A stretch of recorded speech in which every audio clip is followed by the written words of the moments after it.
অনেকেই কিন্তু আমার কাছে এই ক্রস সেলাইটা প্রথম থেকে কিভাবে উঠাতে হয় এবং শুরুটা কিভাবে করতে হয় সেটা কিন্তু দেখতে চেয়েছিলেন। তো তাদের জন্য মূলত আজকের আমার এই ভিডিওটি, তো অবশ্যই আপনারা সম্পূর্ণটা দেখবেন।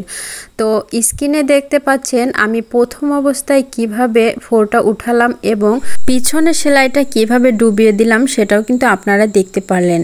আর এই সেলাইটা একদম ইজি একটি সেলাই, আপনারা একটু ধৈর্য সহকারে দেখলে কিন্তু এই সেলাইটা করতে পারবেন।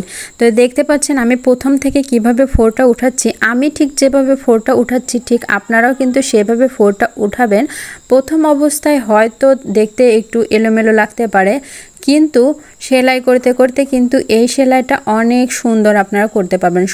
আমার মনে হয় সবচাইতে সহজ এই সেলাইটা, আর একদমই কম সময়ের মধ্যে কিন্তু অনেক সেলাই করা যায়। আর আমাদের এলাকায় এই সেলাইটাকে ক্রস সেলাই বলে। আপনাদের এলাকায় কি কি নামে পরিচিত অবশ্যই কিন্তু আমাকে কমেন্ট বক্সে জানিয়ে দিবেন। তো আর আপনারা আমাকে অনেকেই বলতে পারেন যে আপু আপনি একই ডিজাইনের ফুল কেন বারবার ভিডিওতে দেখান। আসলে আমাদের এলাকায় যতগুলো নকশিকাঁথা সবাই মিলে আমরা সেলাই করে থাকি, সবাই কিন্তু এই একই রকমের ডিজাইনটাই ছাপিয়ে নেওয়া হয়েছে। এজন্যই কিন্তু মূলত একই ভিডিও আপনাদের মাঝে আমি শেয়ার করে থাকি। আসলে একই ফুল হলেও সেলাই কিন্তু এক একজন এক এক রকম, যাদের পছন্দ যেটা সেটা কিন্তু সেলাই করে যাচ্ছে। তো এক একজন ডাবল চেন দেয়, এক একজন কাটা চেন দেয় এবং এক একজন পিছন ফোর দেয়, আবার এক একজন ক্রস সেলাই দেয়। আপনারা দেখতেই পাচ্ছেন এবং লক্ষ্য করলেই বুঝতে পারবেন। আর আমি আপনাদের মাঝে সবসময় ভিডিও শেয়ার করি, কারণ আপনারা আমার ভিডিও দেখে বুঝতে পারবেন যে কোন সেলাই কোন কাঁথাতে দিলে ভালো লাগে।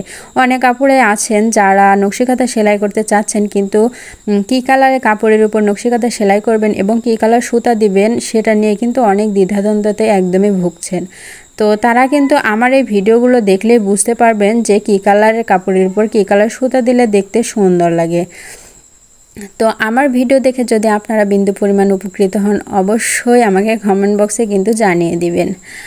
আর আপনাদের সঙ্গে আমার একটু এক্সট্রা কথা বলতে বলতে কিন্তু অনেকটা সেলাই করা আমার একদম হয়ে গেছে। তো আপনারা আমার ভিডিওটি যদি সম্পূর্ণ দেখে থাকেন তাহলে কিন্তু আজকের পর থেকে আপনাদের এই ক্রস সেলাই নিয়ে কোনো দ্বিধা থাকবে না এবং কোনো সমস্যাই কিন্তু থাকবে না যে আসলে সেলাইটা কীরকম। তো আমার ভিডিও একবার যদি বুঝতে না পারেন আপনারা বারবার দেখবেন, তাহলে কিন্তু এই সেলাইটা আপনারা করতে পারবেন। আর আপনারা প্রথম অবস্থায় আমি বলবো আপনারা কিন্তু বড় কাঁথায় সেলাই করতে যাবেন না, আপনারা একটু ছোট টাইপের কাঁথার উপর একটু সেলাই করে দেখবেন যে কেমন হয়।